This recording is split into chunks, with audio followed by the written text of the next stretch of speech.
आने के लिए प्रभु ने हम सभी लोगों को मौका दिया है। इसके लिए भी मैं परमेश्वर को धन्यवाद देना चाहता हूँ। इस समय में हम परमेश्वर का वचन का अध्ययन करेंगे।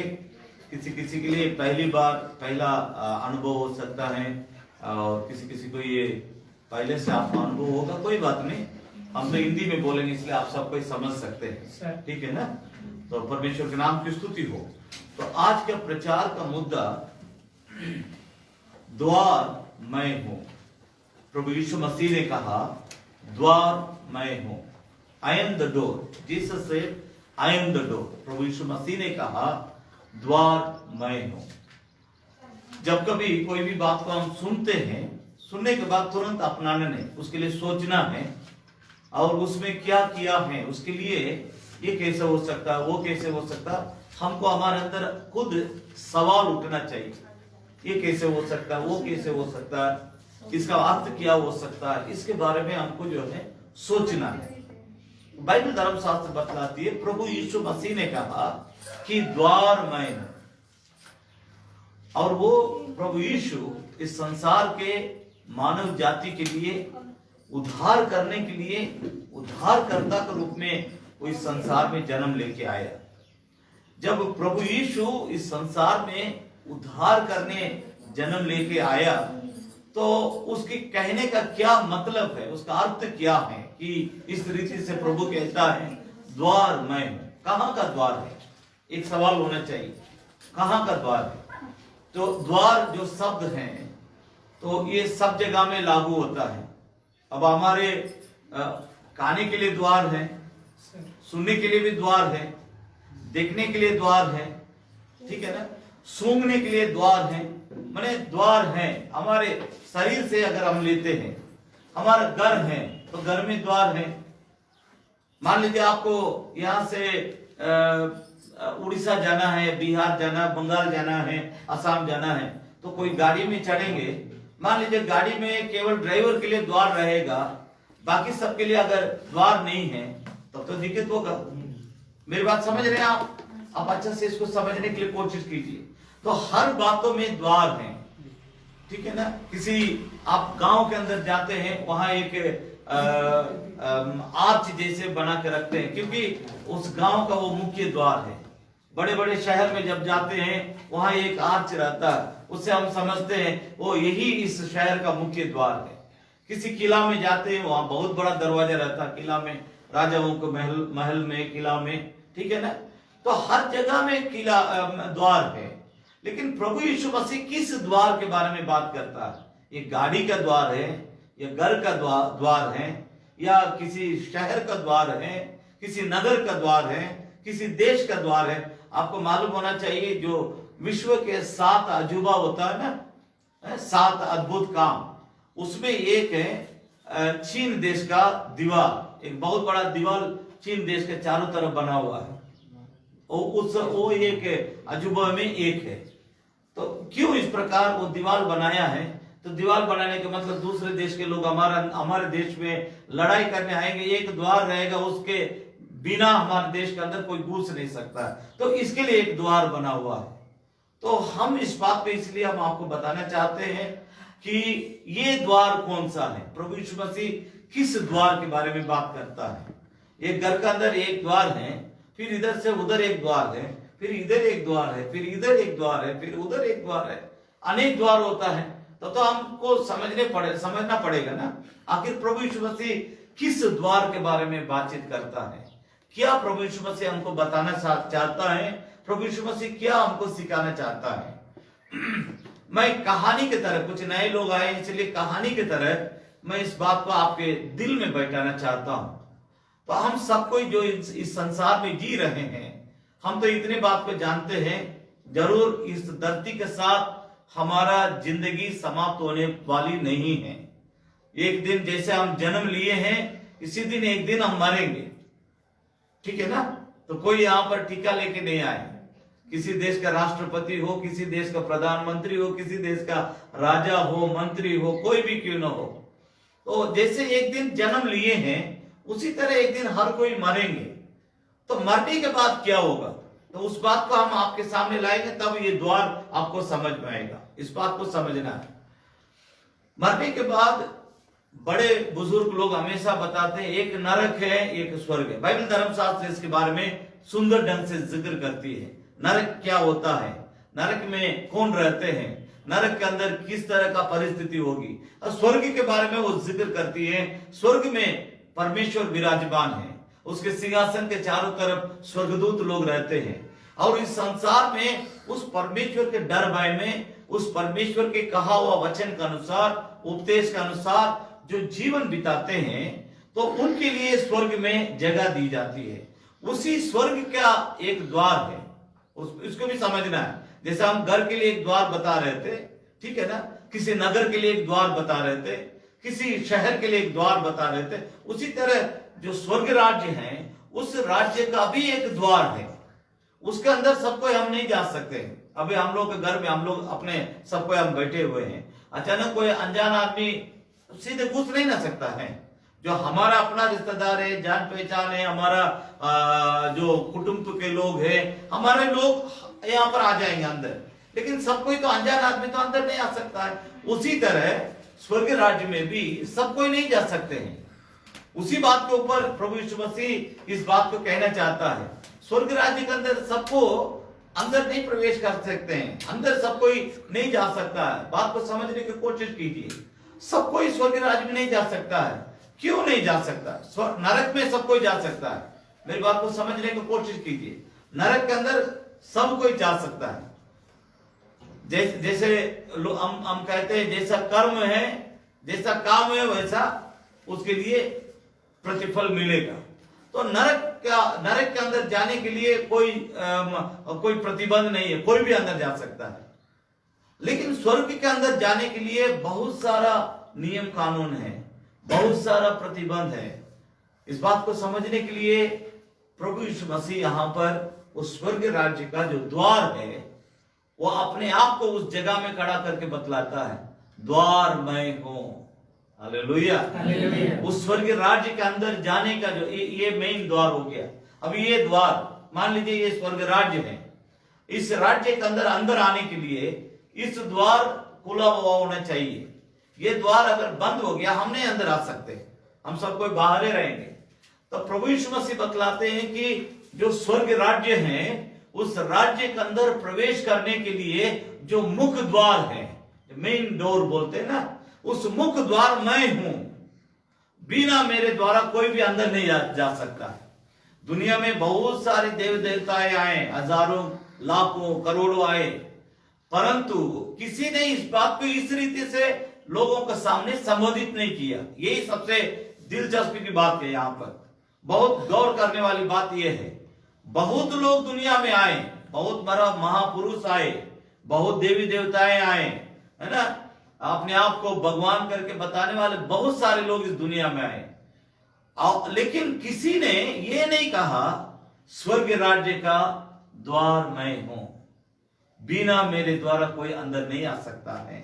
अब मान लीजिए इस बात को समझने के लिए, मान लीजिए दरवाजा लॉक है, ठीक है ना, ये दरवाजा लॉक हो गया, तो चाबी जब तक नहीं रहेगा तब तक इसको हम खोल नहीं सकते हैं। अब आप मकान मालिक के, मान लीजिए इसको आप तोड़ दीजिएगा, चाबी नहीं है तो दरवाजा को तोड़ के अंदर आइएगा, क्यों? तो नुकसान हो जाएगा ना, मतलब तोड़ नहीं सकते, कोई भी तोड़ना नहीं चाहेंगे। चाबी कहीं है, जाओ भाई सब कोई जाकर के उसको खोजो और चाबी के लिए आओ, तब इसको खोलो। तो चाबी के बगैर जैसे हम इस घर के अंदर नहीं आ सकते हैं, प्रभु यीशु मसीह के बगैर हम उस स्वर्ग राज्य में नहीं जा सकते, क्योंकि मुख्य द्वार कौन है? प्रभु यीशु मसीह है। मैं उसी बात को आपके सामने लाना चाहता हूं। बाइबल धर्मशास्त्र के पुस्तकों में से यूहन्ना रचित सुसमाचार की पुस्तक, उसका 10 अध्याय, यूहन्ना रचित सुसमाचार की पुस्तक, आधा घंटा प्रचार करूंगा आज, उसके बाद 15 मिनट प्रार्थना होगी, 11:30 बजे यहाँ सब प्रार्थना सभा सत्संग समाप्त हो जाएगा, ठीक है ना। उसके बाद हम लोग थोड़ा समय बातचीत करेंगे और सबको मिल करके हम एक साथ संगति करेंगे, भोजन करेंगे, उसके बाद हम यहाँ से विदा होंगे, ठीक है ना। ठीक है, यूहन्ना रचित सुसमाचार की पुस्तक, उसका 10 अध्याय, सबसे पहले 7 पद को पढ़ेंगे, उसके बाद मैं एक जन पढ़ेंगे, पढ़ने के बाद मैं भी एक बार उनके पीछे पीछे बोलूंगा, इससे आप 2 बार सुनेंगे, 2 बार सुनने से जरूर दिल में दिमाग में बैठ जाएगा, ठीक है ना। यूहन्ना 10 अध्याय 7 पद। तब यीशु ने उनसे फिर कहा, तब प्रभु यीशु मसीह ने उनसे फिर कहा, इसका मतलब इसके पहले एक बार कह चुका है, ठीक है ना। मैं दोबारा बोल रहा हूं करके जब कोई बोलता है, इसका मतलब एक बार पहले भी वो बोल चुका, उसके बारे में हम लोग बाद में समझेंगे। प्रभु यीशु मसीह ने उनसे, किसी से कह रहा, इसका मतलब उनसे फिर कहा, मैं तुमसे सच सच कहता हूं, मैं तुमसे सच सच कहता हूं भेड़ों का द्वार मैं हूं। कि भेड़ों का द्वार मैं हूं। अब यहाँ पर एक और सवाल उठता है, द्वार कौन है करके मैं समझा दिया आपको, और वो द्वार किस जगह का है? स्वर्ग राज्य का है, ठीक है। उस स्वर्ग राज्य का द्वार प्रभु यीशु मसीह, ये तो हम आपको बता दिए। लेकिन यहां पर एक और शब्द आता है, भेड़ों का द्वार मैं हूं। संसार में जितने इंसान हैं, परमेश्वर उन्हें भेड़ के समान देखता है। इस बात को समझने की कोशिश कीजिए। तब परमेश्वर हमारा क्या हो सकता है? जैसे हर भेड़ के लिए एक चरवाहा होता है, हर भेड़ के झुंड के लिए एक चरवाहा होता है, परमेश्वर हमारा अच्छा चरवाहा है। हालेलुया। वो हमें बहुत हमसे प्यार करने के चलते, एक चरवाहा भेड़ों को जिस तरह चराता है, भेड़ अपने आप जाके पानी, उसको नहीं मालूम है पानी कहां है, उसको नहीं मालूम है हरी हरी घास कहां मिलेगा, अच्छा अच्छा पत्ता उसको, अब कुछ पेड़ों का पत्ता भेड़ जो है बहुत पसंद से खाती है।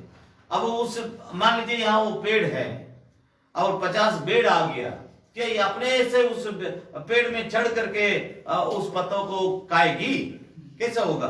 तो उसके लिए चरवाहा अपने आप में एक लंबा लाठी रखता है, वो आगे मोड़ा हुआ रहता है, उसी से वो तोड़ करके गिराता है, अन्यथा वो ऊपर चढ़ेगा, ऊपर से काट के डालेगा, तो भेड़े भरपेट खाते हैं। तो जिस तरह एक चरवाहा भेड़ों के साथ रिश्ता बना के रखता है, पूरा खिलाएगा, उसके बाद उसके दिमाग में ये विचार आएगा, अरे बाप रे अभी तो खा लिया, इसको पानी पिलाना चाहिए। तो अब उसको मालूम है पानी कहाँ है, भेड़ को नहीं मालूम है, भेड़ को दोनों नहीं मालूम है, पत्ते कहाँ मिलेंगे और घास कहाँ मिलेगा, पानी कहाँ मिलेगा, ये सब भेड़ों को मालूम नहीं है।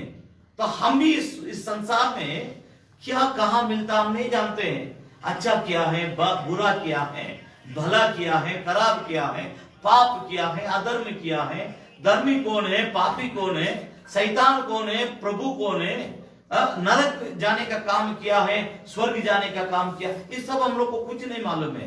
तो इस कारण प्रभु परमेश्वर हमारे लिए एक चरवाहा का रूप लेके हम सब लोग को भेड़ की तरह वो देखता है, हम लोगों को ऊपर निगरानी करता है। जैसे कोई कहते हैं ना, आंख में तेल लगा के वो हमको देखते रहता है ना। तो कोई बच्चों के ऊपर, बच्चों के बारे में गार्जियन लोग बोलते हैं, ये तो बच्चा बहुत बदमाश है, हम इसलिए इसके पीछे हमको लगे रहना पड़ता है, इसके पीछे हमको पड़े रहना पड़ता है, हमको एकदम आंख में तेल लगा करके इसको देखते रहना पड़ता है, कोई बोलते हैं ना। तो इस तरह परमेश्वर हमारे साथ है और वो एक अच्छा चरवाहा है, हम उसकी भेड़े हैं। अब चरवाहा हमारे साथ किस तरह कार्य करता है, एक बात को हम आपके सामने रखते हैं, उसके बाद हम फिर इस जगह में आएंगे। पुराने नियम में भजन संहिता की पुस्तक, भजन संहिता, और उसमें 23 अध्याय, इसको आप सुनने से आप ये समझेंगे कि परमेश्वर हमारे साथ किस प्रकार व्यवहार करता है, किस प्रकार हमारे साथ रिश्ता निभा के रखा है। ये तो मालूम होना चाहिए ना, क्योंकि हम सब कोई परमेश्वर को मानते हैं, लेकिन हमें ये नहीं मालूम है कि वो हमारे साथ किस तरह रिश्ता बना के रखा है, वो हमारे ऊपर कितना क्या करता है। मैं शुरुआत में बोला था, जरूरत के अनुसार पानी, जरूरत के अनुसार धूप, जरूरत के अनुसार रोशनी, जरूरत के अनुसार हवा, और आपके पैर के नीचे सब रखा है। पानी भी नीचे है, ऊपर भी है, पेट्रोल भी नीचे है, जमीन के अंदर से पेट्रोल निकलता है, और आप जो खाना खाते हैं ताली, चाहे सिल्वर में खाते हैं, चांदी में, चाहे आप सिल्वर खाते हैं, चाहे आप एल्युमिनियम में खाते हैं, चाहे मिट्टी के बर्तन से खाते हैं, कोई भी चीज जो बनता है, एल्युमिनियम, कॉपर, लोहा और पीतल, तांबा, जो भी है सब तो जमीन के नीचे, ये सब परमेश्वर हमारे लिए बना कर रखा है। इस बात को समझना, इतना हमसे परमेश्वर प्यार करता है। एक चरवाहा जिस तरह भेड़ों के लिए ख्याल रखता है, चिंता करता है, उनकी सेवा करता है, उसी तरह परमेश्वर हमसे प्यार करता है, हमारे ऊपर ख्याल रखता है, हमारी जरूरत के ऊपर ख्याल रखता है, हमारी भलाई और चंगाई के ऊपर ख्याल रखता है। वो किस तरह रखता है करके अगर आपसे कोई पूछेंगे, आपको परमेश्वर आपसे किस तरह प्यार करता है, आपके लिए वो किस तरह सेवा करता है, आपको किस तरह वो रक्षा करता है, आपके ऊपर किस तरह वो ध्यान देता है, इस तरह कोई अगर आपसे पूछेंगे, आपको जवाब देने में थोड़ा सा दिक्कत होगा। समझे ना? इस बात को समझने की कोशिश कीजिए। लेकिन इस बात को समझने के लिए यहां पर हम आपको एक वचन को पढ़ के सुनाने से आप अच्छी तरह से ये समझ जाएंगे कि हाँ सही बात है, हमारा सृष्टिकर्ता परमेश्वर हमसे बहुत प्यार करता है। वो कैसे आपको पता चलेगा? बाइबल धर्मशास्त्र में लिखा है, भजन संहिता करके एक पुस्तक है, उसमें 23 अध्याय, ठीक है ना? उसमें 23 अध्याय में इस प्रकार लिखा है, यहोवा मेरा चरवाहा है, मतलब परमेश्वर मेरा चरवाहा है। अगर किसी भी भेड़ के लिए एक चरवाहा रहेगा, क्या वो भूखे मर सकती है? प्यासे मर सकती है? उसके लिए हर सुविधा, हर सुख की बातें उस चरवाहा उसके लिए मुहैया करेगा। उसके लिए कहीं से भी दुनिया से लोग ढूंढ करके खोज के ला करके उसके सामने रख देगा, क्योंकि मेरे बगैर ये तो भेड़ मर जाएगी, ये बकरी मर जाएगी, ये मेमना मर जाएगी। मैं अगर इसके ऊपर सुधि नहीं लूंगा, मैं इसके ऊपर अगर ख्याल नहीं रखूंगा, मैं इसके ऊपर ध्यान नहीं दूंगा, मैं अगर इससे प्यार नहीं करूंगा, ये तो मर जाएगी। सही बात है। इसी तरह परमेश्वर अगर हमसे प्यार नहीं करेगा, परमेश्वर हमारे ऊपर ध्यान नहीं देगा, परमेश्वर हमारे ऊपर ख्याल नहीं करेगा, परमेश्वर हमारी हर बातों के लिए मदद नहीं करेगा, हम इस संसार में आराम से जी नहीं सकते। इसलिए आज दुनिया में बहुत लोगों के दिल में शांति नहीं है। सब कुछ है, शांति नहीं है। खाना खाने के लिए घर में बहुत सारा अनाज है, लेकिन डॉक्टर मना करता है, ये नहीं खाओ, वो नहीं खाओ, ये नहीं खाओ, वो नहीं खाओ, है ना? बहुत लोगों के पास बहुत समस्या, पत्नी है, बाल बच्चे हैं, लेकिन घर में शांति नहीं है। अच्छी नौकरी है, आमदनी है, शांति नहीं है। क्यों? परमेश्वर के साथ उनका जो रिश्ता होना चाहिए, परमेश्वर जो हमारे लिए सब कुछ करता है, उस परमेश्वर के साथ हमारा लगाव, हमारा प्यार, हमारी दोस्ती, हमारी रिश्ता, हमारी संगति उस परमेश्वर के साथ जिस तरह होना चाहिए, अगर किसी मनुष्य में वो नहीं रहेगा, उसके पैकेट में रोज दोनों पैकेट पर अगर लाख लाख रुपया भी रहेगा, मैं दावा के साथ कह रहा हूं, वो व्यक्ति शांति के साथ जी नहीं सकता है। आपके पास कुछ नहीं है, मेरे पास कुछ नहीं है, लेकिन हमारे दिल में एक चीज है जो परमेश्वर का दिया हुआ शांति, उसको कोई पैसा से खरीद नहीं सकता है।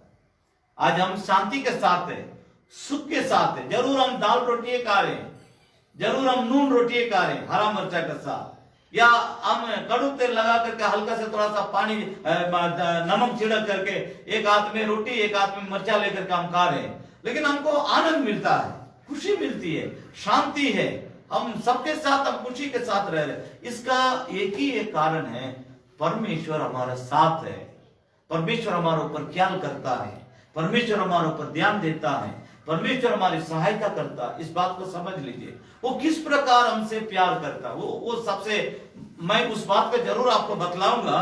प्रभु यीशु मसीह स्वर्ग का द्वार है, लेकिन उससे पहले वो हमसे किस प्रकार प्यार करता है, किस प्रकार हमारे ऊपर वो दया करता है, उसको हम समझेंगे, तभी हम उस बात को अच्छी तरह से समझ पाएंगे। अभी ध्यान दीजिए, आपके पास अगर बाइबल होगा तो आप उस अध्याय को देखिए, भजन संहिता उसका 23 अध्याय, पहला पद से हम 6 वचन है, उसमें 6 पद को हम पढ़ेंगे, 1 से लेकर पढ़ेंगे। यहोवा मेरा चरवाहा है, परमेश्वर मेरा चरवाहा है, मुझे कुछ घटी नहीं होगी। वो मुझे हरी हरी चराइयों में बैठाता है, परमेश्वर मुझे हरी हरी चराइयों में बैठाता है। वो मुझे सुखदायक जल के झरने वो के पास मुझे ले चलता है। सुखदायक जल के झरने के पास, मतलब थोड़ा सा ये नहीं कि थोड़ा सा एक छोटा सा तालाब है जहां 50 बाल्टी पानी है, 100 बाल्टी पानी, ये झरने के पास हमको ले जाता है ताकि पिए और पिए और पिए, इतना पिए तुमको कभी प्यास ना लगे। देखिए कितना हमसे वो प्यार करता है। अगर हमारे साथ ये प्रभु हैं, हमको इसी तरह वो अगुवाई करेगा। हमारे जितना चिंता है, हमारे जितना भय है, जितना डर है, घर के प्रति चिंता है ना, वो कर्जा कैसे लौटाएंगे, वो जमीन हमारे जबरदस्ती में है, मकान हम बीते बार घर गए, आधा हम लिंटर तक हम जो है करके आ गए, अभी पैसा ले जा करके उसको अभी ढलाई करना है, फिर ऊपर बनाना है, फिर खिड़की दरवाजा लगाना है, फिर बिजली का काम करना है, फिर फर्श बनाना है। मैंने इस तरह का चिंता, दुनिया भर का चिंता हर आदमी में रहता। लेकिन एक बात को मैं दावा के साथ कहना चाहता, अगर आपके दिल में प्रभु यीशु मसीह है, आप किसी बात के लिए डरेंगे नहीं, किसी बात के लिए घबराएंगे नहीं, क्योंकि वो आपका चरवाहा के समान है। आपको सही तौर से अगुवाई भी करता है, आपके पेट को भी भरता है, आपका प्यास को भी मिटाता है, और वैसा जगह में ले जाके आपको बैठाता है कि हरी हरी चराइयों में ले जाकर बैठा देगा कि बैठ जाओ, खड़े खड़े नहीं खाना, बैठ जाओ। कोई खाने के समय में थोड़ा सा जोर जबरदस्ती करते। मान लीजिए आप ही को काम पे 8 बजे जाना है, 7:30 बज गया, तो अभी खाने के लिए बैठे हैं, तो आपका भी मन में एक तरह के विचार आएगा, जल्दी जल्दी खाना, जल्दी जल्दी। और आपका जो साथी होंगे जरूर आपको बोलेंगे, अरे इतना देर खा रहा है, जल्दी जल्दी उठो, जाना है, समय पर काम पे जाना। लेकिन ये चरवाहा वैसा नहीं करता है। ये हरी हरी चराइयों में ले जाके भेड़ों को बोलता है, तुम बैठ जाओ, बैठ के खाओ, लेट के खाओ, खड़ा होके खाओ, तुम्हारी मर्जी। और पानी के लिए बाइबल धर्मशास्त्र बतलाती है, सुखदायक जल के झरने के पास ले जाकर के उनको वो छोड़ देता है। जितना मन है खाओ, जितना मन में पियो। मैं आपसे कहना चाहता हूं, ये परमेश्वर का प्यार यही है। आज हमारे देश में आपको मालूम होना चाहिए, 30 करोड़ लोगों को एक बार भी भोजन नहीं मिलता है। इतना हमारे देश में गरीबी है। 30 करोड़ लोग, हमारे देश की जनसंख्या 100 लगभग 30 करोड़ है। 130 करोड़ में 100 लोग कैसे कैसे हम खा ले रहे, लेकिन 30 करोड़ लोगों के पास एक बार भी सवेरे नाश्ता, या तो दोपहर का खाना, या तो रात का खाना, एक बार का खाना मिलना उनके लिए नामुमकिन है। वैसा परिस्थिति है। मैं आपको बोलना चाह रहा हूं, लेकिन इस प्रभु हमें भरपेट खिलाता है, हमें भरपेट पिलाता है, सुखदायक जीवन देता है। तीसरे पद में लिखा है, वो मेरी जी में जी लाता है, और धर्म के मार्ग में वो अपने नाम के निमित्त मेरी अगुवाई करता है। मेरी अगुवाई को गलत रास्ता में हमको नहीं ले जाएगा। देखिए परमेश्वर अगर आपके साथ है, आप ना गलत करेंगे, ना गलत करने के लिए दूसरों को उस्काएंगे। मेरी बात को समझने की कोशिश की। अगर आप अपने जीवन के बारे में समझने के लिए मैं बोल रहा हूं कि आपके अंदर अगर प्रभु हैं, परमेश्वर हैं, ना आप गलत करेंगे, ना आप किसी को गलत करने के लिए सिखाएंगे। तो वो, क्योंकि बाइबल धर्मशास्त्र बतलाती है, परमेश्वर मेरी जी में जी लाता है, धर्म के मार्ग में वो अपने नाम के निमित्त मेरी अगुवाई करता है। जो धर्म है, धर्म का जो मार्ग है, उस मार्ग में हमको वो अगुवाई करता है। अधर्म के रास्ता में नहीं ले जाता है। वो ये नहीं सिखाता है गाड़ियों को जला दो, वो नहीं कहता है ट्रेन में जब जाओगे टिकट मत कटाओ, होता है ना, वो अधर्म नहीं सिखाता है। किसी को मार दो, कोई आदमी मतलब 10,000 रुपये रख करके कहीं गया, तब तक तुम्हारे मन में ये नहीं आएगा वो पैसा हम लेकर के भाग जाए। क्यों? हमारा परमेश्वर हमको अधर्म के काम करने के लिए नहीं सिखाता है, धर्म के मार्ग में अगुवाई करता है। 4 पद में लिखा है, चाहे मैं घोर अंधकार में से भरी हुई तराई में होकर चलूं, तो भी हानि से नहीं डरूंगा, क्योंकि तू मेरे साथ रहता है। मेरी साथ तू रहता है। तेरे सोटे और तेरी लाठी से मुझे शांति मिलती है। तू मेरे सताने वाले के सामने है। देखिए यहाँ पर एक बात है, हम लोग को अगर कोई सताएगा, तुरंत हम उनको विरोध में लड़ने के लिए हम तैयार होते हैं। लेकिन जो परमेश्वर के साथ है, उनके लिए परमेश्वर लड़ता है। अब हम परमेश्वर के साथ रहेंगे, इस प्रभु के अनुयायी में हम चलेंगे, इस प्रभु का हम अनुकरण करेंगे, इस प्रभु का हम पीछा करेंगे, इस प्रभु के साथ हम चलेंगे। हमारे जो सताते हैं ना, हर आदमी को कोई सताने वाले इस दुनिया में होंगे, है ना। यहाँ नहीं है तो गांव में जरूर होंगे।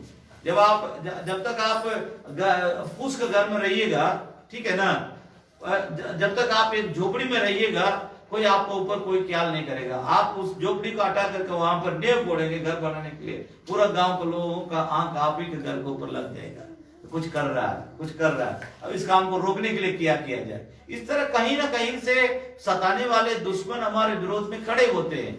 ऐसे समय में बाइबल धर्मशास्त्र बतलाती है हमारा प्रभु हमारे लिए क्या करता है। बाइबल बतलाती है तू मेरे सताने वालों के सामने मेरे लिए मेज बिछाता है, तूने मेरे सिर पर तेल मला है, मेरा कटोरा उमड़ रहा। मेरे दुश्मन के सामने मेरा सर को परमेश्वर मेरा ऊंचा करता है। हालेलुया। कितना वो हमसे प्यार करता। ये एक चरवाहा एक भेड़ के साथ जिस तरह रिश्ता बना करके चलता उसको लेकर के, किसी भी चरवाहा के हाथ में से एक भेड़ को चोर उतना आराम से चोरी करके लेके भाग नहीं सकता। कोई दुष्ट जानवर आके उस भेड़ को उनके सामने से आराम से उठा के ले जा नहीं सकता है। वजह पहला अगर जाएगा तो उस चरवाहा का जान ही जाएगा, उसके बाद ही उस भेड़ के ऊपर कोई भी दुष्ट जानवर हमला कर सकता है। क्या हम सही बात बोल रहे कि नहीं? हम सब किसी न किसी तरह किसान परिवार से जुड़े हुए हैं। हमारे घर में, मैं जब छोटा था हमारे घर में 4 गो गाय था, हमारे घर में पालते थे मद्रास में। तो आपके घर में अभी भी हो सकता है। तो मैं आपसे पूछ रहा हूं, मान लीजिए आपके घर का कोई बकरी या भेड़, कोई मेमना आपके घर के सामने है, क्या कोई सियार आकर के पकड़ के उसको ले जा सकता? आप बैठ कर ऐसे देखते रहेंगे? तुरंत आप एक लाठी उठाएंगे, उसको मारेंगे। और वो हमला करना भी चाहेगा तो भेड़ के ऊपर नहीं, पहले आप ही के ऊपर, पहले आपको नुकसान होगा, उसके बाद। बाइबल धर्मशास्त्र वही बतलाते हैं तुम्हारे दुश्मन तुम्हारे विरोध में जब कभी कुछ करेंगे तो मैं तुमसे कह रहा हूं बेटा, मैं उनके सामने तुम्हारे लिए एक मेज बिछाऊंगा, तुम्हारा सर को मैं उनसे ऊपर ऊंचा करूंगा, वे सब कोई तुम्हारे सामने झुक जाएंगे। तो प्रभु हमको ये नहीं सिखाता है तुम उनसे मारो, लड़ो, उनके ऊपर केस कर दो, ये सब परमेश्वर नहीं सिखाता है। क्योंकि वो हमारा चरवाहा है, वो हमको एक भेड़ की तरह संभालना चाहता है। एक छोटा मेमना को जब बच्चा भेड़ बकरी जब बच्चे देती है, उस समय में उन बच्चों को हम लोग लेकर के गोद में लेकर के संभालते हैं। कोई मैं इतना देखा भी हूं, कोई बाटल में उसको दूध पीने का अगर ढंग नहीं है तो बाटल में दूध डाल करके उसको पिलाया जाता है। इस तरह गोद में ले लेंगे और मुंह पे हाथ लगा करके उस बाटल को पिलाएंगे। तो इतना जिस तरह एक चरवाहा एक भेड़ या बकरी एक मेमना एक बच्चा के ऊपर इतना ख्याल करता है, तो अब आप समझ लीजिए हमारा परमेश्वर हमारे ऊपर कितना ख्याल करेगा, हमसे कितना प्यार करेगा। इसलिए परमेश्वर यहां पर कहता है मैं तुम्हारे लिए एक चरवाहा हूं, तुम मेरे लिए भेड़ हो। हालेलुया। तो इसलिए हमारे हर बातों में वो हमारा साथ रह करके हमें संभालता है, हमारी सुधि लेता है, हमारी सहायता करता है। 6 पद में क्या लिखा है? निश्चय भलाई और करुणा जीवन भर मेरे साथ साथ बनी रहेगी और मैं यहोवा के धाम में, मैं परमेश्वर के धाम में सर्वदा वास करूंगा। ये सबसे बड़ा आशीर्वाद है। यहाँ पर परमेश्वर हमारे ऊपर इतना ख्याल करने के चलते सर्वदा उसके घर में आपको वास करने के लिए जगह मिलता है। वो जो सर्वदा उसके धाम जो लिखा है यहाँ पर वही स्वर्ग राज्य है। मेरी बात को समझने की कोशिश कीजिए। स्वर्ग राज्य वही है। उस पद को मैं फिर कह पढ़ रहा हूं, मैं परमेश्वर के धाम में सर्वदा वास करूंगा। परमेश्वर का धाम कौन सा है? दुनिया में अनेक धाम है, ठीक है ना, लेकिन ये सब दुनिया के लिए है। असली धाम तो स्वर्ग राज्य है। उस राज्य में ये भक्त कहता मैं हमेशा वास करूंगा, क्योंकि वो चरवाहा मुझसे प्यार करता है। वो चरवाहा अर्थात मेरा प्रभु मेरा उद्धार करता है। वो मेरे जीवन के ऊपर इतना ख्याल रखता है, वो मेरे सुधि लेता है। मेरी बात को समझने की कोशिश, अभी इतना तो आप समझ गए होंगे। परमेश्वर एक चरवाहा की तरह हमारे साथ है, हम उसकी भेड़ है। हमारी सभी बातों को ऊपर वो ख्याल रखता है। मान लीजिए घर में कोई बीमार है, चिंता मत कीजिए, आप प्रभु से प्रार्थना कीजिए। आप यहाँ प्रार्थना करेंगे, आपके घर के लोग उधर सगे हो जाएंगे, ठीक है ना। कोई कष्ट है, कोई दुख है, कोई कर्जा है, कोई तरह का समस्या है, कोई तरह का आपके चिंता है, हर बात को आप प्रभु से कह सकते हैं। चरवाहा के पास ही भेड़ अपने समस्याओं को बतला सकती है। तो हम इंसान अपने प्रभु, अपने परमेश्वर से ही हम अपने जरूरत को बतला सकते हैं। मैं आपके जैसे इंसान हूं, आप मेरे जैसे इंसान, हम आप एक दूसरे से प्यार कर सकते हैं, लेकिन जो हमारा असली चरवाहा प्रभु परमेश्वर हमारे लिए कर सकता है, वो हम में से कोई भी एक दूसरे के लिए कर नहीं सकते। बात मेरे समझ में आ गया? राइट। तो मैं फिर उस वचन को और आपका ध्यान को आकर्षण करना चाहता हूं। मेरी बात पर ध्यान दीजिए। मैं और 15 मिनट आपसे समय लूंगा, उसके बाद हम सबको मिलकर के प्रार्थना करेंगे। यूहन्ना रचित सुसमाचार की पुस्तक उसका 10 अध्याय, उसमें 7 पद को पहले हम फिर से पढ़ेंगे। 7 पद। तब यीशु ने उनसे फिर कहा, तब यीशु ने फिर उनसे कहा, मैं तुमसे सच सच कहता हूँ, मैं तुमसे सच सच कहता हूँ, भेड़ों का द्वार मैं हूँ। भेड़ों का द्वार मैं हूँ। ठीक है? 8 पद 11 पद तक एक साथ पढ़े। जितने मुझसे पहले आए हैं, मैं प्रभु यीशु मसीह ने कहा, दुनिया में मेरे से पहले, मेरे आने से पहले जितने इस संसार में आए हैं, वे सब चोर और डाकू वे सब हैं, चोर और डाकू हैं, परंतु भेड़ों ने उनकी ना सुनी। क्यों इस प्रकार प्रभु ने कहा? इस बात को समझने की कोशिश कीजिए, तुरंत इसका कोई अर्थ नहीं निकालिए। प्रभु यीशु मसीह कहता है, मेरे से पहले इस दुनिया में जितने आए हैं वे सब कोई चोर और डाकू है। तो क्यों इस प्रकार प्रभु कहता है? जब उसका पूरी बात का आप सुनेंगे तभी आपको ये समझ में आएगा क्यों प्रभु यीशु उसके पहले आने वाले लोगों के बारे में इस प्रकार कहा है। पढ़ेंगे 8 पद को पढ़ेंगे। जितने मुझसे पहले आए हैं वे सब कोई चोर और डाकू हैं। ठीक है, आगे पढ़ेंगे। परंतु भेड़ों ने उनकी ना सुनी। परंतु भेड़ों ने, अब आप समझ गए भेड़ कौन है? हम जितने दुनिया में इंसान हैं, हमारे ही बारे में प्रभु यीशु मसीह बारंबार भेड़ भेड़ करके कहता है। ठीक है ना? तो हम भेड़, लेकिन उनकी बातों को नहीं सुनी, क्योंकि वे तो चोर थे, वे तो डाकू थे। मतलब आज भक्ति के नाम से, धर्म के नाम से लूट होता है हर देश में।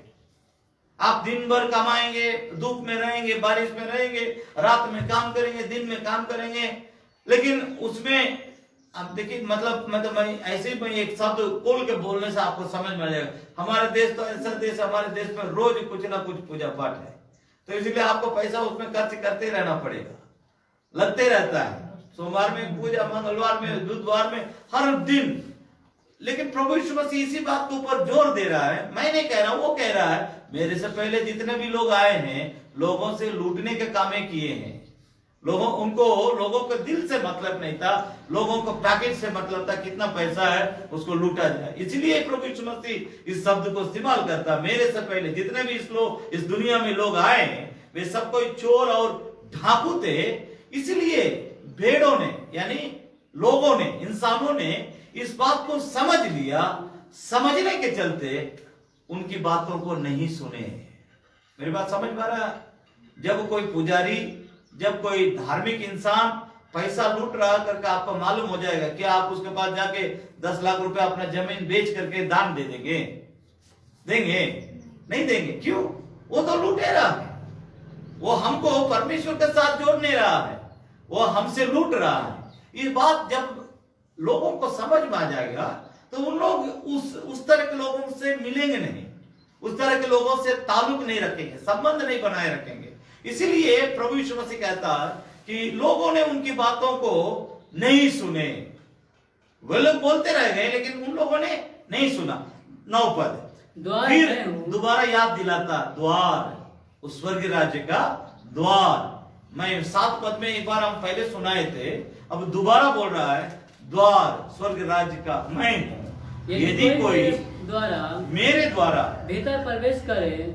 मैंने आपसे पहले कहा था, कई बातों को हम आपके सामने रखे। उस द्वार, स्वर्ग राज्य का द्वार प्रभु यीशु मसीह है। वो फिर कहता, द्वार मैं हूं, यदि कोई मेरे द्वारा भीतर, कहां भीतर मतलब कहां? स्वर्ग राज्य में भीतर प्रवेश करे तो उद्धार पाएगा, और भीतर बाहर आया जाया करेगा, और चारा पाएगा जो किसी और काम के लिए देखिए, दूसरी बात, धर्म के नाम से जितने दुनिया में लुटेरे हैं उनके बारे में और शैतान के बारे में, दोनों को लपेट करके प्रभु यीशु मसीह क्या बतलाते हैं। चोर और किसी काम के लिए नहीं, परंतु केवल चोरी करने, परंतु चोर चोरी करने और घात करने और और नष्ट करने के लिए आता है। मैं इसलिए आया परंतु प्रभु यीशु मसीह ने कहा, मैं इसलिए आया हूं दुनिया में कि वे जीवन पाए, दुनिया में रहने वाले लोग जीवन पाए और बहुतायत और से वो पाए। जीवन उनके अंदर बहुतायत से वे पाए। अच्छा एक चरवाहा मिनट, मैं मेरी हूँ। बात पर ध्यान दीजिएगा। यहाँ बहुत सुंदर ढंग से प्रभु यीशु मसीह अपने बात को रखता है। द्वार मैं भी दूसरी बार बोल रहा है। 7 पद में पहले बोला था, अभी 9 पद में फिर कह रहा है, स्वर्ग राज्य का द्वार मैं हूं। कोई भीतर अगर प्रवेश करना चाहेगा वो उद्धार पाएगा। तो स्वर्ग, इससे आप क्या समझ रहे हैं? स्वर्ग राज्य के अंदर वही लोग जा सकता है जो इस संसार के जीवन से उद्धार पाते हैं। मैं इसके बारे में आपको बतलाऊंगा। सबसे मेन बात, उद्धार किस बात में हमको पाना है? संसार के पाप से हमको उद्धार पाना है, तब हमको मोक्ष मिलेगा, तब हमको स्वर्ग राज्य मिलेगा। संसार के अपने जितने जाने अनजाने में हमने पाप किया है, उन सभी पापों से हमको उद्धार पाना है। दूसरा, श्रापों से, बाप दादे पर दादों का जो पाप था, उस पाप के चलते हमारे ऊपर कोई श्राप आ गया होगा।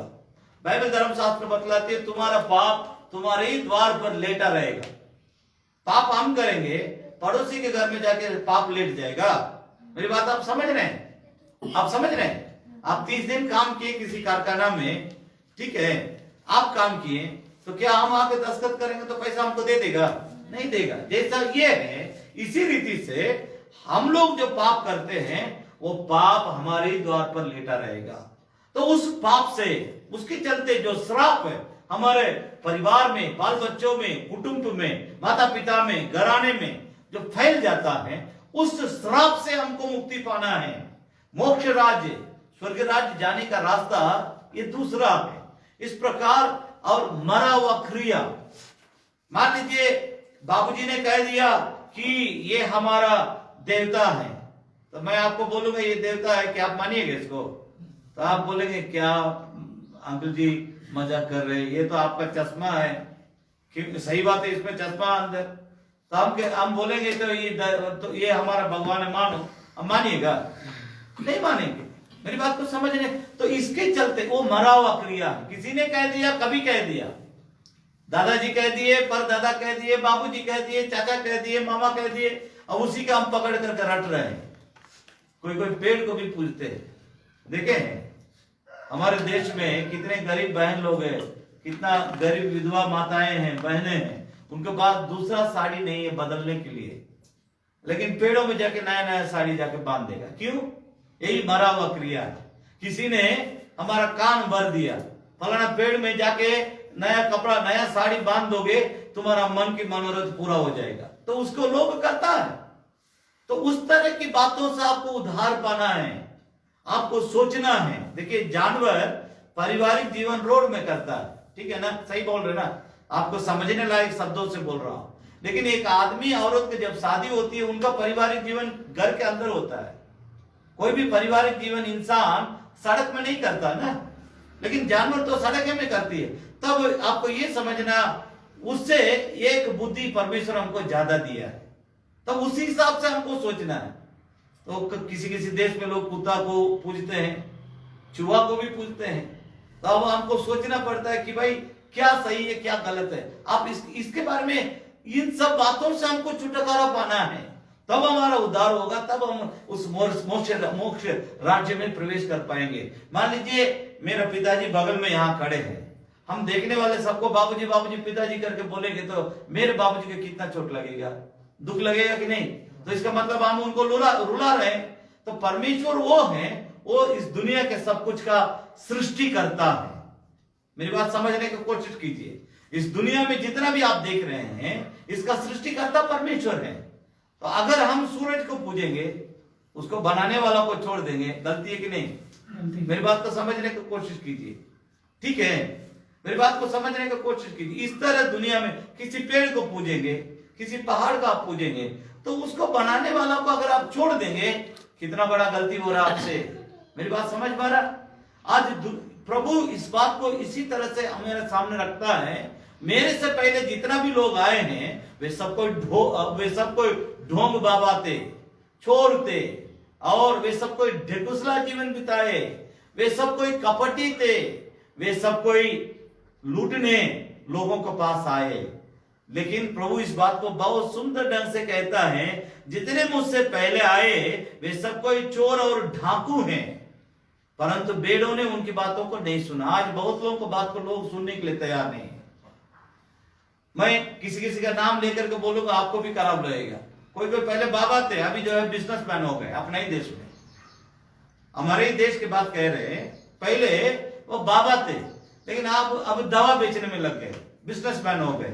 अब बाबा दवा बेच करके पैसा हजार करोड़ रुपए इकट्ठा कर रहे हैं, तो आपकी बात को कौन सुनेगा? जी कोई सुनेगा? मैं गलत बोल रहा हूं, सही बोल रहा हूं? मेरी बात को समझने की कोशिश कीजिए। तो अगर बाबा का मतलब वो तो संन्यास ले लिए, तो पारिवारिक जीवन से, बाल बच्चों के जीवन से, सांसारिक जीवन से उनको कोई मतलब नहीं, तो पैसा से मतलब अगर वो रखेगा तो उनका बात को कौन सुनेगा? सुनेगा आप? नहीं सुनेंगे। इसी बात को प्रभु यीशु मसीह बोलता, भेड़ों ने उनकी बातों को नहीं सुना, अनसुनी कर दिया। तब प्रभु इस बात को दोबारा रिपीट करता, द्वार मैं हूं, स्वर्ग का राज्य का द्वार मैं हूं, और उस द्वार में वो करके जो अंदर प्रवेश करेगा वो उद्धार पाएगा। तो उसके पहले प्रभु यीशु मसीह एक और बात यहां बतलाता है, चोर क्यों हमारे पास आता है? चोर और किसी काम के लिए नहीं, चोरी करने, घात करने, नष्ट करने के लिए आता है। मेरी बात को समझने को, चोरी करने, चोरी किया, कौन सा चोरी करेगा? हमारा दिल को चुरा लेगा। दिल को चुराने का मतलब आपका रिश्ता आपका परमेश्वर के पास नहीं रहेगा। आप मेरी बात को समझने की कोशिश कीजिए। आज बहुत लोग सत्संग में नहीं जाना चाहते, क्यों? उनका दिल को शैतान ने चोरी कर लिया। वो उनका दिल परमेश्वर के कब्जा में नहीं है, उनका दिल शैतान के कब्जा में है, इसीलिए उनको परमेश्वर के पास आने के लिए मन नहीं लगता। मेरी बात को समझने की कोशिश कीजिए। चोर चोरी करने, घात करने, नष्ट करने के लिए आता है। कितना परिवार आज उजड़ गया, कितना परिवार आज बर्बाद हो गया, कितना अच्छा अच्छा परिवार आज खत्म हो गया। उनके परिवार में एक औलाद नहीं है जो उस परिवार का नाम ले सके, उस लड़का का नाम लेकर के, लड़की के नाम लेकर के, फलाना का बेटा है, फलाना की बेटी है करके पूरा परिवार उजड़ गया। क्यों?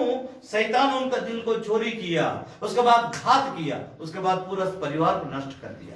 आज कोई नाम निशान किसी परिवार का नहीं है। वजह, परमेश्वर के पास आप नहीं आइएगा तो आप यहां से बच करके भागने का अगर कोशिश करेंगे, कहां जाएंगे? सीधे शैतान का हाथ में पड़ेंगे। शैतान के बारे में ही बोलता प्रभु यीशु मसीह, शैतान हमारा दिल को चोरी करता है और हमारे दिमाग को खराब करता है, गलत कामों को करने के लिए उस्काता है, अच्छे कामों को करने के। देखिए, जो भी शैतान के साथ है उनको पहचानना आसान है, कोई मुश्किल नहीं है। उनसे कोई अच्छा काम होगा ही नहीं। आप किसी इंसान को इस तरह देखिएगा, वो आदमी अच्छा काम, कोई अच्छा काम नहीं करता है, तब समझ लीजिए कि वो शैतान के साथ है। अगर कोई परमेश्वर के साथ है, उनको भी पहचानना आसान है। वो गलत काम नहीं करेगा, गलत आदत के पीछे नहीं रहेगा, गंदे बातें नहीं बोलेगा, क्योंकि हर बातों में, हर कदम रखते समय में वो ये सोचेगा कि मेरा परमेश्वर को मैं जो कर रहा हूं इससे अच्छा लगता है, दुख लगता है, इसके बारे में वो ज्यादा सोचेगा कि हर बात में परमेश्वर को खुश करना चाहेगा। मेरी बात को समझने की कोशिश कीजिए। प्रभु कहता है, मेरे से पहले जो भी आए लोगों के साथ इसी तरह व्यवहार किए। अब रहा सवाल, प्रभु यीशु मसीह क्यों अपने आप को द्वार करके कहता है? उसका कारण होना चाहिए। मेरी बात को समझने, मैंने कहा द्वार यीशु मसीह, ठीक है, और वो कहां का द्वार है? स्वर्ग राज्य का द्वार है। तो इस जगह में उतना मेन मुख्य द्वार बनने के लिए कि उसके लिए उनके अंदर क्या काबिलियत है, प्रभु कैसे उस जगह पे आ गए, तो उसके लिए कोई कारण होना चाहिए ना। तो प्रभु यीशु मसीह अपने बारे में बतलाता है, 11 पद में लिखा है, अच्छा चरवाहा मैं हूं। दुनिया में बहुत सारे लोग चरवाहा की तरह दिखाई देंगे, लेकिन अच्छा चरवाहा मैं हूं। अच्छा चरवाहा अपने भेड़ों के लिए अपना प्राण देता है। हालेलुया। प्रभु यीशु मसीह के बारे में आप सब कोई लगभग जानते हैं, जो नहीं जानते उनके लिए मैं बोल रहा हूं। प्रभु यीशु मसीह का मृत्यु क्रूस पर हुआ था। आप देखें, 2 लकड़ी, एक लकड़ी ऊपर से नीचे, एक लकड़ी इस तरह रखा होगा, ठीक है ना। दोनों हाथ को इस तरह करके हाथों में कील ठोक दिया, लंबा लंबा कील, और दोनों पैर के एक साथ करके उसके दोनों पैर में कील ठोकाया और उसके सर पर लोगों ने कांटों का मुकुट पहनाया और यीशु प्रभु मरने के बाद उसकी सीने पे लोगों ने मारा भाला से और भाला अंदर से घुसने के बाद उसका दिल को फाड़ दिया। इतना दर्दनाक मौत प्रभु यीशु मसीह को क्यों सुनाया गया? एक सवाल उठना चाहिए। मैं शुरू से ही बोल रहा हूं, कभी भी कोई भी बात को सुनते हैं तुरंत उसका अपनाइए मत, सोचिए, विचार कीजिए, विमर्श कीजिए, उसके बाद उसको अमल कीजिए, तुरंत उसको नहीं मानना। तो मैं अभी आपको सोचने के लिए मैं आपको मजबूर कर रहा हूं, तो क्यों प्रभु यीशु मसीह को मरना पड़ा? तो बार-बार प्रभु यीशु मसीह इस बात को कहते आया कि मैं तुम्हारा चरवाहा हूं, मैं तुम्हारा चरवाहा हूं। एक चरवाहा जिंदा रहते हुए उसका एक भी भेड़ का मौत नहीं हो सकता। मेरी बात को समझने की कोशिश कीजिए। एक चरवाहा जिंदा रहते हुए उसका एक भी भेड़ का मौत नहीं हो सकता, क्योंकि वो अपना जीवन देकर के उससे भेड़ों को बचा देगा। मेरी बात समझ रहे हैं? प्रभु यीशु मसीह वही काम हमारे लिए किया है। क्योंकि मैं बारंबार इस बात का आपको बोलते आया कि सवेरे से कि हमको वो भेड़ मानता है, वो अपने आप को चरवाहा समझता है। हमें बचाने के लिए प्रभु यीशु मसीह अपना जीवन को बलिदान कर दिया। तब सवाल उठना चाहिए आपके अंदर, कहां से बचाने के लिए, किस तरह बचाने के लिए? तो मैं आपसे कहना चाहता हूं कि हमने अपने हाथों से जो पाप किया है, अपराध किया है, अन्याय किया है, दंड हमको मिलना चाहिए। हमने जो गुनाह किया है, हमने जो दिल से दिमाग से जो भी गलत सोचा है, इन सारे पापों को सजा तो हमको मिलना चाहिए। लेकिन इन सारे पापों को प्रभु यीशु मसीह अपने ऊपर ले लिया। तब यहां एक सवाल उठता है, क्यों यीशु मसीह अपने ऊपर ले लिया? एक सवाल उठता है। तो इसीलिए यहां प्रभु यीशु मसीह बतलाते, अच्छा चरवाहा मैं हूं, अच्छा चरवाहा अपने भेड़ों के लिए अपना प्राण देता है। मेरी बात को समझने की कोशिश कीजिए। नीचे 2 पद का और पढ़ रहे हैं, मजदूर जो ना चरवाहा है और ना भेड़ों का मालिक है, वो भेड़ियों को देखकर, वो भेड़ियों को आते हुए देख भेड़ों को छोड़कर भाग जाता है। मेरी बात समझ रहे हैं ना? जो मजदूरी के लिए काम करता है वो अपना प्राण नहीं देगा। आपका अपना भेड़ है तो आप भले मर जाएंगे लेकिन अपना भेड़ों को बचाएंगे। लेकिन मजदूरी जो करता है नौकर जाकर, वो अगर कोई दुष्ट जानवर को देख लिया, अपना जान बचाने के लिए सभी भेड़ों को वहीं पर छोड़ के भाग जाएगा। लेकिन प्रभु यीशु मसीह हमें बचाने के लिए भागा नहीं, हमें बचाने के लिए अपने जीवन को क्रूस पर बलिदान दे दिया। इस कारण वो स्वर्ग राज्य का द्वार बना। सब कोई उसके बगैर अंदर नहीं जा सकते, क्योंकि उसने हमारे लिए मरा है। उसने हमारे पापों के लिए, अपराधों के लिए, गुनाहों के लिए अपना जीवन को बलिदान दिया है। उसकी लहू बहने के चलते हमारा जीवन को उद्धार हुआ है। इस बात को हम प्रभु की दया से समझने के लिए आज हमें मौका मिला है। इसलिए हमें इस प्रकार के आराधना में प्रभु ले आकर के सिखाता है, सुनाता है। यहाँ प्रभु कहता है कि चोर और या मजदूर जो मजदूरी के लिए चरवाहा के काम करता है, वो दुष्ट जानवरों को देखकर अपने भेड़ों को छोड़कर भाग जाएगा, क्योंकि उसको पैसा से मतलब है, काम से मतलब है, अपना जान से मतलब है। हम क्यों इन भेड़ों के लिए मरेंगे? अरे ये मरेगा तो मरेगा, किसी और मालिक है तो हमको क्यों यहाँ पर मरना है? लेकिन प्रभु यीशु मसीह वैसा नहीं किया। वो अपना जीवन को देकर के हमें बचाया। आप मेरी बात को समझ रहे हैं? मुरारी समझ पा रहा? प्रभु यीशु मसीह का मृत्यु होने का कारण वो हमें बचाने के लिए अपने जीवन को बलिदान कर दिया। इसलिए बारंबार इस बात को कहता है कि वो चरवाहा, मैं चरवाहा हूं, तुम मेरे बेड़े हैं। और इसमें लिखा है कि वो इसलिए भाग जाता, जो मजदूर है, मजदूरी के लिए चरवाहे का काम करता, वो इसीलिए भाग जाता कि वह मजदूर है और उसको बेड़ों की चिंता नहीं है। मेरी बात समझ पा गया? प्रभु यीशु मसीह क्रूस पर मरने का कारण उसको हमारी चिंता है, उसको हमसे प्यार है, उसको हमारे पापों से हमें क्षमा करने के लिए हमसे बहुत प्यार करता है। इसलिए हमें जहां दंड मिलना चाहिए, आपने हाथों से पाप किया, हमने पाप किया, दौड़ दौड़ के पापों को करने के लिए इस पैर को इस्तेमाल किया, आंखों से पाप किया, दिमाग से पाप किया, दिल से पाप किया, इन सारे पापों को सजा प्रभु यीशु मसीह को दिया गया। इसलिए वो बारंबार कहता है, मैं तुम्हारा चरवाहा हूं, तुम मेरा पेड़ हो। इसलिए प्रभु यीशु मसीह इस बात को हमारे दिल में, इस बात को बैठाना चाहता है, वो स्वर्गराज का द्वार मैं हूं, बिना मेरे द्वारा कोई अंदर नहीं जा सकता। तो मैं इसके बारे में अगला हफ्ता मैं इसी के बारे में प्रचार करूंगा, लेकिन उससे पहले मैं जो समय बोला था उससे 5 मिनट ज्यादा हो गया, लेकिन इसको समझने के लिए एक और बात को आपके सामने रखता हूं। इसी अध्याय में 1 से लेकर 6 पद तक एक साथ पढ़ेंगे, उसके बाद हम प्रार्थना करेंगे। मैं तुमसे, प्रभु यीशु मसीह कहता, मैं तुमसे सच सच कहता हूँ कि जो कोई द्वार से भेड़शाला में प्रवेश नहीं करता, परंतु किसी दूसरी ओर से चढ़ जाता, वह चोर और डाकू है। क्योंकि जो चरवाहा होगा वो द्वार के रास्ता में आएगा, द्वार से ही जाएगा। जो चोर होगा इस रास्ता में नहीं आएगा, वो खिड़की की तरफ से अंदर कूदेगा, चोरी करके भाग जाएगा।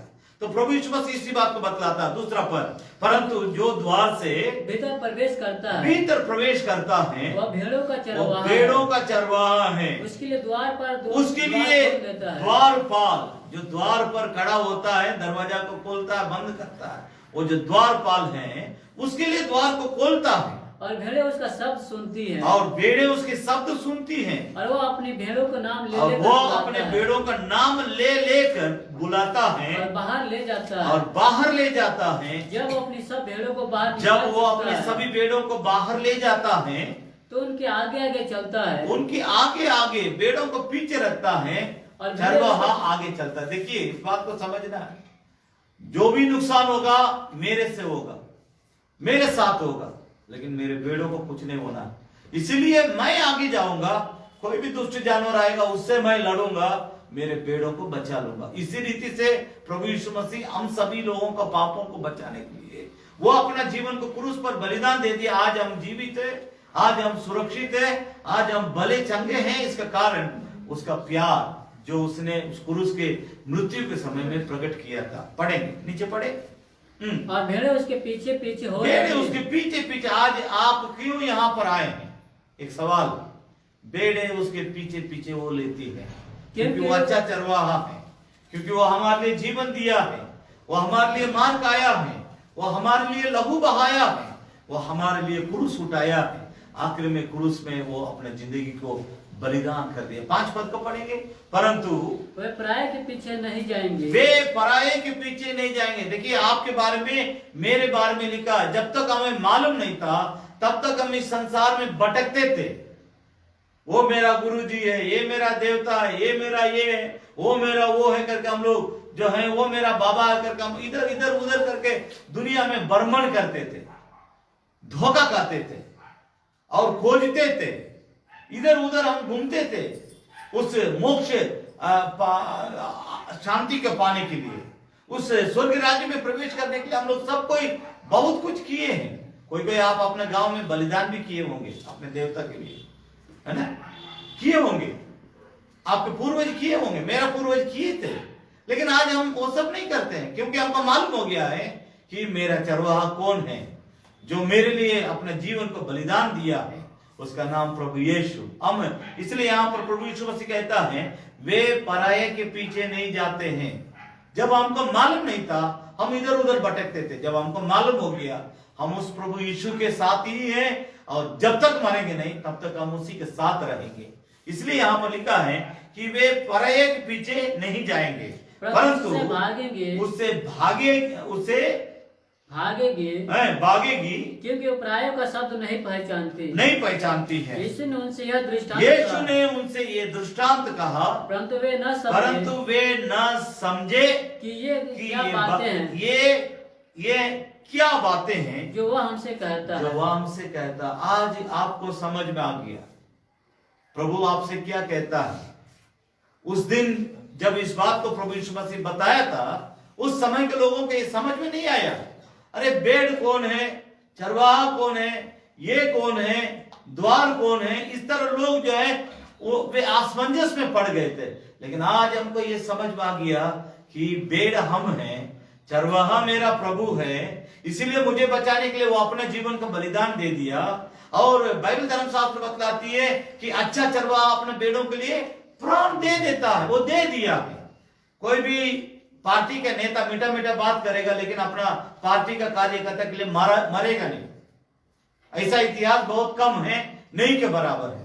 लेकिन ये प्रभु यीशु मसीह केवल मीठा मीठा बात करने के लिए नहीं आया, अपने लोगों को बचाने के लिए, अपने बेड़ों को बचाने के लिए जरूरत के अनुसार अपना जीवन को बलिदान दे दिया।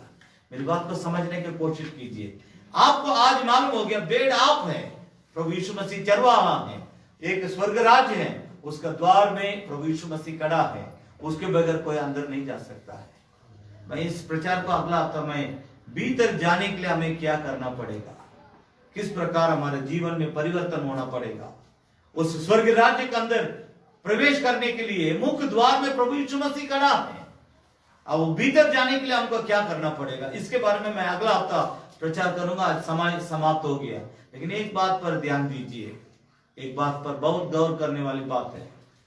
उससे 2020 साल के पहले प्रभु यीशु मसीह क्रूस पर अगर अपना जीवन को हम पापियों के लिए बलिदान के रूप में वो अपने आप को नहीं दिया होता, आज हमको पाप की क्षमा नहीं मिलती।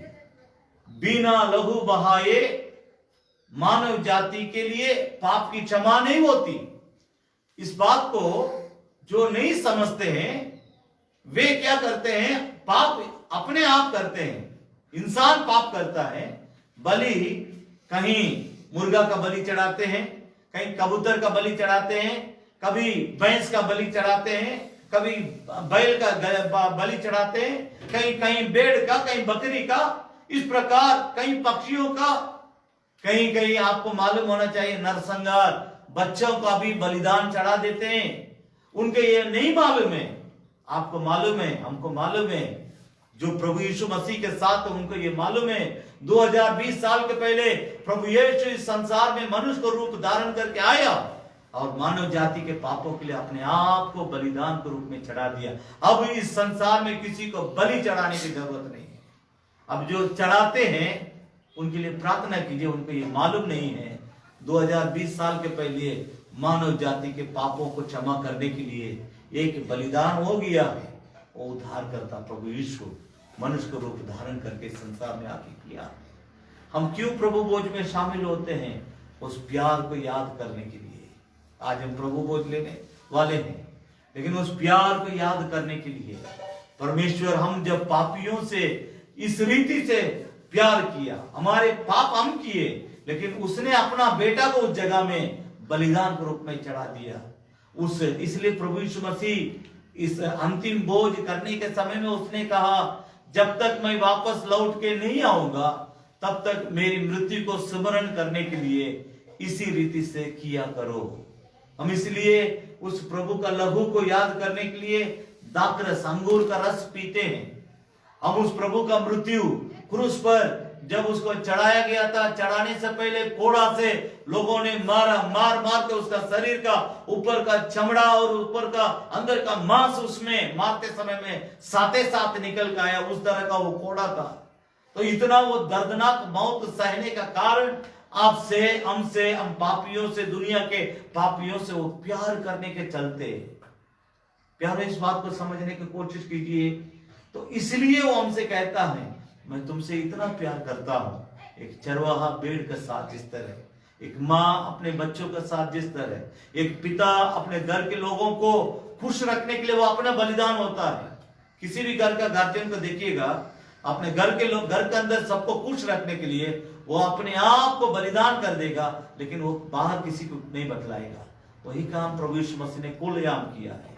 मैं दुनिया के सभी पापियों से प्यार करता हूं। और बहुत सारे देवी देवता के बारे में आप सुने होंगे, किसी के पास कुछ है, किसी के पास तलवार है, किसी के पास ये है, किसी के पास वो है। ये सब क्या है? पापियों को दंड देने के लिए। लेकिन प्रभु यीशु मसीह के पास कोई हथियार नहीं है। वो खुद अपने आप को पापियों को पाप की क्षमा करने के लिए बलिदान दे दिया। इस प्यार के बदले आप अपने जीवन में अपने माता जी, हम पिताजी या भाई जी या बहन जी, किसका प्यार को इस प्यार के बदले आप सामने लाके खड़ा कर सकते हैं? मेरी बात आप समझ रहे हैं? इस प्यार के समान आपसे कौन प्यार कर सकता है दुनिया में? कोई नहीं आपसे प्यार करने वाला है, इतना वो यीशु प्यार करता है। इसलिए आइए हम अपने जीवन को उस महान प्रभु के हाथ में अर्पण करेंगे। हम अपने आंखों को बंद करेंगे। हम 2 मिनट आपके लिए प्रार्थना करने से पहले मैं आपसे पूछना चाहता हूं, प्रभु हम पापी को, मुझ पापी को स्वीकार करने के लिए, मेरे पापों को क्षमा करने के लिए, मेरे अधर्मों से मुझे छुड़ाने के लिए, मेरे श्राप से मुझे बचाने के लिए, छुटकारा देने के लिए, और मेरे गंदे जीवन, मेरे मरा हुआ क्रिया के पीछे पड़ा हुआ जो जीवन है, अंधकार का जो जीवन था, शैतान के जो जीवन था मेरे अंदर, इन सारी बातों को मुझ में से दूर करने के लिए आपने मेरे लिए अपने जीवन को क्रूस पर बलिदान दिया। प्रभु उस प्यार के बदले इस संसार में, उस प्यार के समान इस संसार में दूसरा कोई प्यार नहीं है। हम आपके प्यार को मानते हैं। हम आज जान भी गए जीवन भर, प्रभु जी जरूर के आखिरी पल, आखिरी क्षण तक हम इस प्यार में बने रहने के लिए तू मुझे अपने हाथों को बढ़ाकर मुझसे गले लगाइए प्रभु, मुझे संभालिए प्रभु, मुझे स्वीकार कीजिए प्रभु, मुझे अपना लीजिए प्रभु। कितने लोग इस तरह कहना चाहते हैं, प्रभु मुझे अपना लीजिए, मुझ पर दया कीजिए, मुझे स्वीकार कीजिए प्रभु, मेरे लिए तू चाहिए प्रभु, मैं दिल से पुकारता हूं, मुझे अपना लीजिए। ऐसा कहने वाले अपने जगह में खड़े हो जाइए। मैं आपके लिए प्रार्थना करना चाहता हूं, मैं आपके साथ होकर के इस अंतिम प्रार्थना को करना चाहता हूं। अपने जगह में खड़े होकर के अपने दोनों हाथों को उठा करके प्रभु से कहिए, प्रभु जी तू मुझे चाहिए प्रभु, इस दुनिया में कुछ रहे या ना रहे, लेकिन तू मुझे चाहिए प्रभु, तू मुझे चाहिए। मैं तेरे लिए अपना दिल को खोलता हूं, तेरा प्यार को मेरे दिल में उंडेलिए प्रभु जी, तेरा प्यार को मेरे दिल में उंडेलिए। अपने जगह में खड़े होकर के आंखों को बंद कीजिए, अपने दोनों हाथों को उठा करके प्रभु से कहिए, प्रभु जी मुझ पापी को ग्रहण कीजिए, मेरे पापों को क्षमा कीजिए, मुझे अपने लहू से धोइए, मुझे छुटकारा दीजिए प्रभु। तू मुझसे कितना प्यार किया, मैं अभी आज पहली बार सुना हूँ, मैं अभी इस बात को अच्छी तरह से समझा हूँ, इसलिए मैं अपने जीवन को आपके लिए देने के लिए अपने आप को अर्पण करता हूं। प्रभु जी मुझे ग्रहण कर लीजिए, मुझे स्वीकार कर लीजिए, मेरे ऊपर अपना अनुग्रह को उंडेलिए, मेरे जीवन को बदल दीजिए। तू मुझसे जिस तरह प्यार किया है उसी तरह प्रभु जी हम भी आपसे प्यार करने के लिए हम पर सहायता और मदद कीजिए, अनुग्रह प्रदान कीजिए स्वामी, अनुग्रह प्रदान कीजिए। धन्यवाद के साथ परमेश्वर पिता हम तेरे लोगों को तेरे हाथ में सौंपते हैं, इनके जीवन का परिवर्तन और बदलाव के लिए धन्यवाद करते हैं। प्रभु तू हमारा सच्चा चरवाहा है, इसलिए तो हमारे लिए, हम भेड़ों के लिए अपने जीवन को बलिदान दिया। प्रभु जी इस प्यार के बदले हम आपको क्या दे सकते हैं स्वामी, हम इसलिए हम अपने जीवन को आपके लिए देते हैं। हमें स्वीकार कीजिए, हमें अपना लीजिए, हमें ग्रहण कीजिए प्रभु जी। इस संसार के आखिरी समय तक हम आपके साथ रहने के लिए आप पर अनुग्रह प्रदान कीजिए। दयालु पिता एक और बार तेरे लोगों को तेरे हाथ में सौंपते हैं, इन सभी लोगों को पर तेरे पवित्र लहू को छिड़कते हैं, सर से लेकर पांव तक तेरे लहू का सामर्थ इनके जीवन के अंदर कार्य करने पाए, इनके दिल के अंदर कार्य करने पाए, इनके मन के अंदर कार्य करने पाए। यीशु के नाम से शैतान के तमाम बंधन से, पाप की बंधन से, श्राप के बंधन से इन्हें संपूर्ण तौर से आजाद कीजिए। मरा हुआ क्रियाओं से स्वामी इनको पूरी तौर से छुटकारा दे करके इन्हें तो अपने बाहों में ले लीजिए प्रभु जी। शैतान इनको छूने ना पाए, तेरा अनुग्रह इनके ऊपर होने पाए प्रभु, तेरी दया की दृष्टि तेरे लोगों के ऊपर होने पाए। यीशु के नाम से प्रार्थना करते हैं, तेरा सामर्थ्य हाथ इन अनेकों को होने पाए प्रभु जी। तो अपने हाथों को बढ़ाइए प्रभु जी, सबको छूइए, सबका जीवन में परिवर्तन को लाइए, शांति दीजिए, आनंद दीजिए, खुशी दीजिए, ये निश्चयता दीजिए कि तू हमारा प्रभु हमारा साथ हरदम है। उस बात को समझते हुए तेरे साथ आगे बढ़ने के लिए सब किसी को सहायता और मदद कीजिए। धन्यवाद के साथ सारी इज्जत और महिमा तुझे देते हुए एक और बार प्रार्थना करते हैं, सबको ऊपर अपना हाथ रखे, नाम बनाम आशीर्वाद दे, इनके परिवार बाल बच्चों का आशीर्वाद दे, इनके माता पिता का आशीर्वाद दे, इनके रिश्तेदारों का आशीर्वाद दे। जितने इनके प्रिय जनों के लोग बिहार में, उड़ीसा में, अन्य जगहों में से छोड़ के यहाँ आए हैं, सभी लोगों के लिए भी प्रार्थना करते हैं, उनको ऊपर भी तेरा आशीर्वाद का हाथ होने पाए, अनुग्रह प्रदान कीजिए स्वामी। धन्यवाद के साथ सारी इज्जत और महिमा तुझे देते हुए प्रार्थना प्रभु यीशु मसीह के नाम से मांगते सुन। आमीन आमीन आमीन।